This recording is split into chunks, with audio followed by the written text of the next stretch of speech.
सोनम वांगचुक को सरकार बंचाइले ना तांको स्वर को चापी देले। सोनम वांगचुक रेस्क्यूड और साइलेंस, यही प्रश्न आज केवल जड़े व्यक्ति नुहे, यह साधारण लोकों प्रश्न।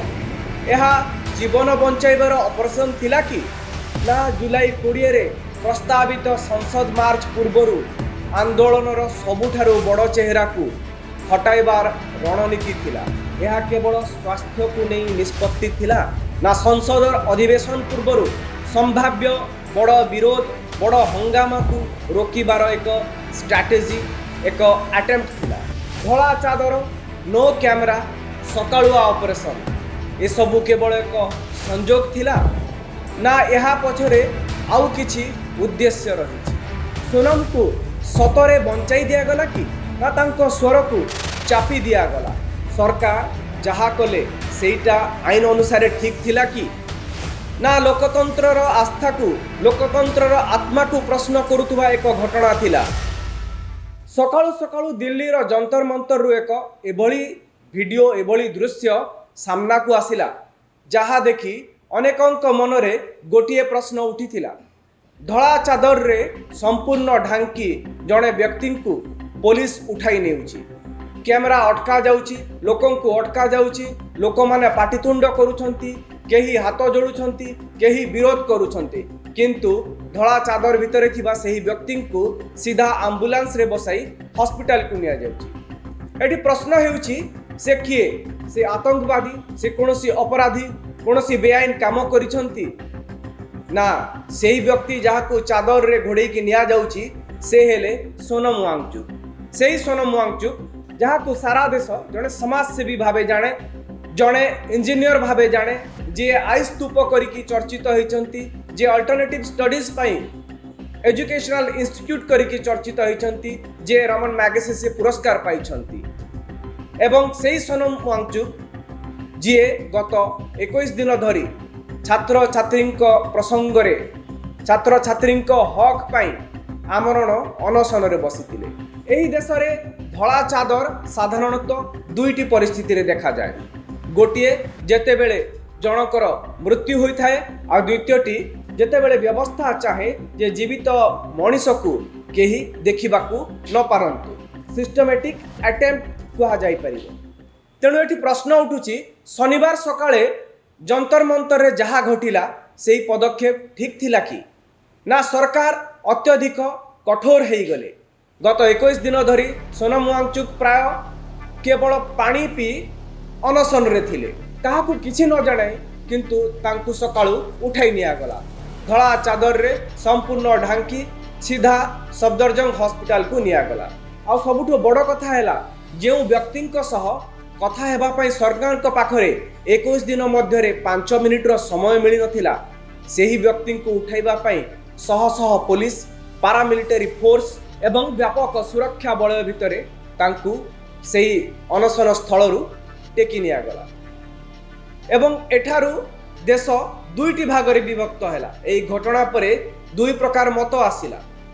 गोटिए पक्ष कहउछंती दिल्ली पुलिस ठीक करिछि, कोर्ट को निर्देश पालन करिछि, जड़े मनीषर जीवन बंचाई। जदि तांको हॉस्पिटल को न निया जाई थांता तेबे बड़ अघटन घटी पारि थांता।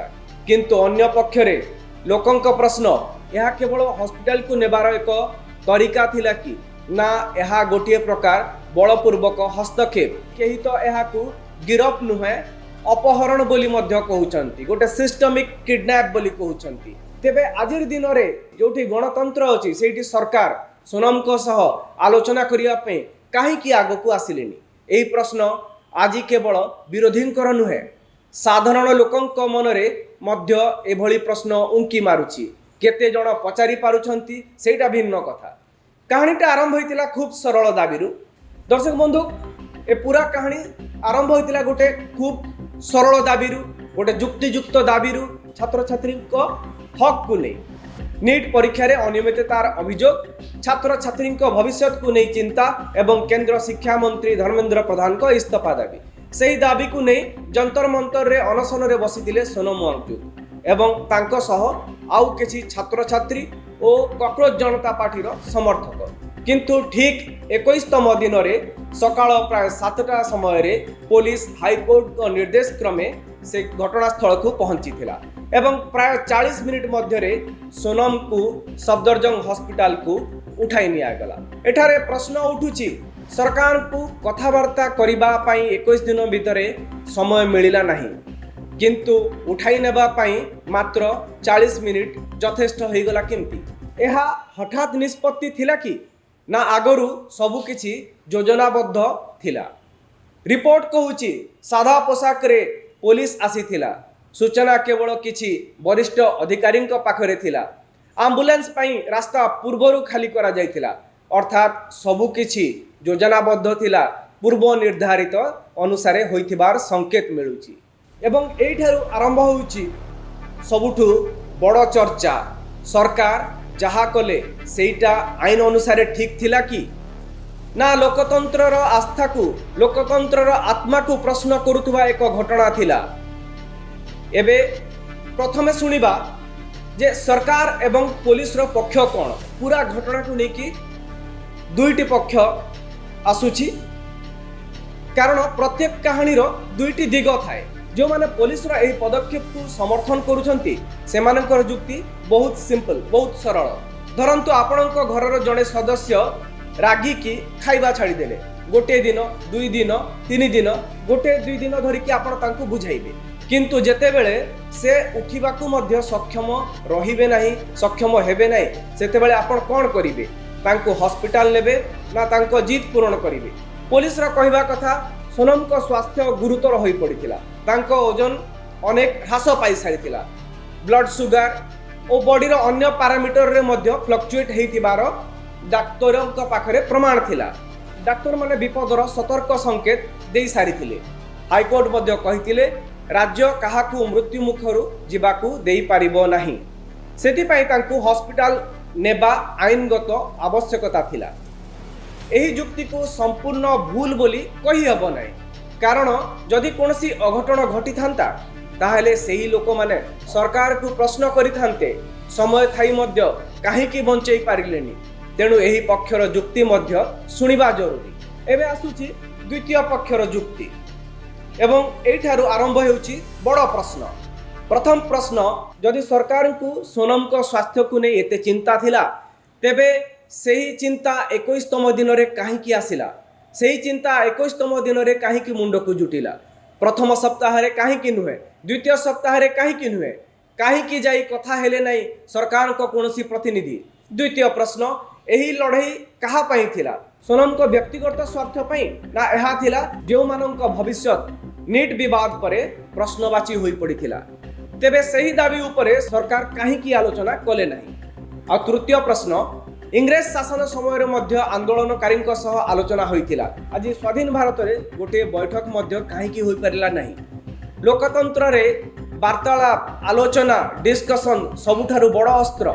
ତେବେ ସେହି ଅସ୍ତ୍ର ବ୍ୟବହାର କରିବା ବଦଳରେ ପ୍ରଶାସନିକ କଳ, ପ୍ରଶାସନିକ ଶକ୍ତିକୁ ବ୍ୟବହାର କରିବା ଯୁକ୍ତିଯୁକ୍ତ ଥିଲା କି? ଏହି ପ୍ରଶ୍ନଗୁଡ଼ିକର ଉତ୍ତର ଆଜି ମଧ୍ୟ ଏଯାଏଁ ମଧ୍ୟ ସ୍ପଷ୍ଟ ନୁହେଁ। ଆଉ ଗୋଟିଏ ସଂଯୋଗ ଆପଣମାନେ କହିପାରିବେ, ଯାହାକୁ ନେଇ ରାଜନୈତିକ ଚର୍ଚ୍ଚା ମଧ୍ୟ ଆରମ୍ଭ ହୋଇଯାଇଛି। ସୋନମ ପୂର୍ବରୁ ଘୋଷଣା କରିସାରିଥିଲେ, ଚେତାବନୀ ଦେଇସାରିଥିଲେ କୁହାଯାଇପାରିବ। ଜୁଲାଇ 20ରେ ଯନ୍ତର ମନ୍ତରରୁ ସଂସଦ ପର୍ଯ୍ୟନ୍ତ ପଦଯାତ୍ରା ହୋଇଥାନ୍ତା, କରିବାର ଥିଲା। ଏବେ ମଧ୍ୟ ଅଭିଜିତ ଦୀପକେ, ଯିଏ ସିଜେପିର ମୁଖ୍ୟ, ସେ କହୁଛନ୍ତି ଯେ ସୋନମ ଯେଉଁ ଡାକରା ଦେଇଥିଲେ, ଯେଉଁ ଘୋଷଣା କରିଥିଲେ, ସେଇଟା ଅଲବତ ହେବ। ଆଉ ଜୁଲାଇ 20ରେ ସଂସଦର ମୌସୁମୀ ଅଧିବେଶନ ଆରମ୍ଭ ହେବାର ଅଛି। ଠିକ୍ ଏହାର 2 ଦିନ ପୂର୍ବରୁ ସୋନମକୁ ହସ୍ପିଟାଲକୁ ନିଆଗଲା। ତେବେ ପ୍ରଶ୍ନ ଉଠୁଛି, ଏହା କେବଳ ସ୍ୱାସ୍ଥ୍ୟକୁ ନେଇ ନିଷ୍ପତ୍ତି ଥିଲା ନା ସଂସଦର ଅଧିବେଶନ ପୂର୍ବରୁ ସମ୍ଭାବ୍ୟ ବଡ଼ ବିରୋଧ, ବଡ଼ ହଙ୍ଗାମାକୁ ରୋକିବାର ଏକ ଷ୍ଟ୍ରାଟେଜି, ଏକ ଆଟେମ୍ପ୍ଟ ଥିଲା? ଏହାର ଉତ୍ତର ହୁଏତ ସରକାରଙ୍କ ପାଖରେ ଥିବ, କିନ୍ତୁ ସମୟକୁ ନେଇ ପ୍ରଶ୍ନ ଉଠିବା ସ୍ୱାଭାବିକ। ସମୟ ଅର୍ଥାତ୍ ଏଠି ଟାଇମିଂ କଥା କୁହାଯାଉଛି। ଏଠି ଯେଉଁ ସଂଯୋଗ ଦେଖାଦେଇଛି ସଂସଦର ଅଧିବେଶନ ଆଉ ସୋନମଙ୍କ ଅନଶନ, ଏହାକୁ ନେଇକି କୁହାଯାଉଛି। କାରଣ ରାଜନୀତିରେ ଯେଉଁ ଟାଇମିଂ ବା ସମୟ ଅନେକ ଗୁରୁତ୍ୱପୂର୍ଣ୍ଣ। ଅନେକ ସମୟରେ ନିଷ୍ପତ୍ତି ଠାରୁ ମଧ୍ୟ ବଡ଼ ସନ୍ଦେଶ ଦେଇଥାଏ ଏହି ଟାଇମିଂ। ତେବେ ଶେଷରେ ଗୋଟିଏ ପ୍ରଶ୍ନ ପଚରା ଯାଇପାରିବ, ଘଟଣାର ପଛରେ ସତ କ'ଣ? ସତ୍ୟ ହେଉଛି ଏହି ଘଟଣାକୁ ଦୁଇଟି ଦୃଷ୍ଟିକୋଣରୁ ଦେଖାଯାଇପାରେ। ପ୍ରଥମ, ଆଇନଗତ ଦୃଷ୍ଟିରୁ ଯଦି ଜଣେ ମଣିଷର ଜୀବନ ବିପଦରେ ଥାଏ ତାଙ୍କୁ ବଞ୍ଚାଇବା ସରକାରଙ୍କ ଦାୟିତ୍ୱ, ସେହି ଦୃଷ୍ଟିରୁ ପୋଲିସ ପଦକ୍ଷେପ ଠିକ୍ ବୋଲି କୁହାଯାଇପାରେ। କିନ୍ତୁ ଦ୍ୱିତୀୟ, ଲୋକତନ୍ତ୍ର ଦୃଷ୍ଟିରୁ, ସାଧାରଣ ଲୋକଙ୍କ ଭାବନାତ୍ମକ ଦୃଷ୍ଟିରୁ ଆନ୍ଦୋଳନକାରୀଙ୍କ ସହ 21 ଦିନ ଧରି କଥା ନ ହେବା, କୌଣସି ଆଲୋଚନା ନ ହେବା, ସମସ୍ତ ରାସ୍ତା ବନ୍ଦ ରଖିବା ଆଉ ଶେଷରେ ସିଧାସଳଖ ବଳ ପ୍ରୟୋଗ କରି ଅନଶନକାରୀଙ୍କୁ ହସ୍ପିଟାଲ ଟେକି ନେବା, ଏହା ଉପରେ ପ୍ରଶ୍ନ ଉଠିବା ମଧ୍ୟ ସ୍ୱାଭାବିକ। କାରଣ ଆମ୍ବୁଲାନ୍ସରେ ପଠାଇବା ସହଜ, ପୋଲିସର ହସ୍ତକ୍ଷେପ ମଧ୍ୟ ସହଜ, କିନ୍ତୁ ଆଲୋଚନା ଟେବୁଲରେ ବସିବା ସେଇଟା ସବୁଠୁ ବଡ଼ କଷ୍ଟକର ଲାଗୁଛି। ସୋନମ ୱାଙ୍ଗଚୁକ ଆଜି ହସ୍ପିଟାଲରେ ଅଛନ୍ତି। ଆନ୍ଦୋଳନ ଦୁର୍ବଳ ହୋଇପାରେ, କିନ୍ତୁ ପ୍ରଶ୍ନଗୁଡ଼ିକ ଏଯାଏ ଜୀବିତ ଏବଂ ଗୋଟିଏ ଲୋକତନ୍ତ୍ରରେ ପ୍ରଶ୍ନକୁ ଚାଦର ଘୋଡ଼ାଇ ଲୁଚାଇ ଦିଆଯାଇପାରେ ନାହିଁ। କାରଣ ଯେଉଁଦିନ ପ୍ରଶ୍ନ ପଚାରିବା ବନ୍ଦ ହୋଇଯିବ ସେହିଦିନ କେବଳ ଜଣେ ଆନ୍ଦୋଳନକାରୀ ନୁହେଁ, ଲୋକତନ୍ତ୍ର ମଧ୍ୟ ନୀରବ ହୋଇଯିବ। ଏ ଖବରକୁ ନେଇ ଆପଣଙ୍କ ମତାମତ କ'ଣ? ସୋନମ ୱାଙ୍ଗଚୁକ ରେସ୍କ୍ୟୁଡ୍ ଅର୍ ସାଇଲେନ୍ସଡ୍? ଏହି ପ୍ରଶ୍ନ ଆପଣଙ୍କ ମନରେ ବି ଆସୁଛି କି? ଆପଣଙ୍କୁ କ'ଣ ଲାଗୁଛି? ସରକାର ଯେଉଁ ପଦକ୍ଷେପ ନେଲେ ଠିକ୍ ନେଲେ ନା ଏଠି କୌଣସି ତ୍ରୁଟି ରହିଲା? ନିଶ୍ଚିତ ଭାବେ ଆପଣମାନେ କମେଣ୍ଟରେ ଜଣାନ୍ତୁ। ଏହିଭଳି ଇନଫର୍ମେଟିଭ୍ ଭିଡ଼ିଓ ଦେଖିବା ପାଇଁ ଆପଣ ନ୍ୟୁଜ୍ ରୁମ୍କୁ ଲାଇକ୍ କରନ୍ତୁ, ସବସ୍କ୍ରାଇବ୍ କରନ୍ତୁ, ଆଉ ଯଦି ଭଲ ଲାଗିଲା ଏ ଭିଡ଼ିଓଟିକୁ ମଧ୍ୟ ଅନ୍ୟମାନଙ୍କୁ ସେୟାର କରନ୍ତୁ। ଧନ୍ୟବାଦ।